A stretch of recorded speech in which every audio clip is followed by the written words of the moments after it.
3 miles off the English coast lurks a pirate ship. More they try to keep me down, well, I better I live in Sydney town. That was Rolf Harris, and Sydney town is doing so well in Australia at the moment. Can you write a song about London town to the same tune?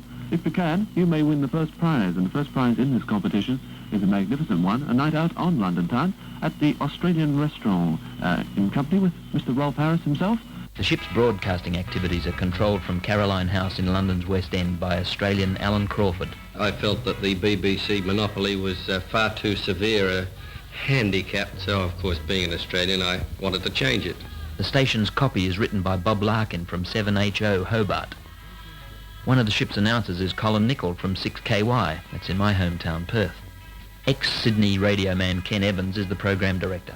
And today, singer Dorothy Squires is a visitor to the record library.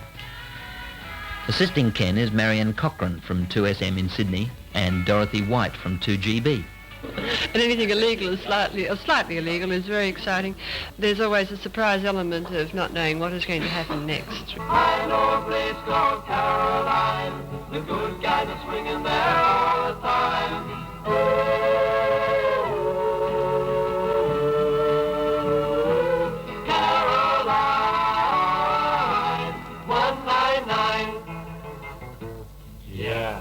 Hello everyone, this is John Sidney. I'll be with you at 2 o'clock with the sounds of stage and screen in the Caroline Show soundtrack. On board at the moment are disc jockeys John Sidney from Adelaide and Brian Vaughan, who hails from Sydney.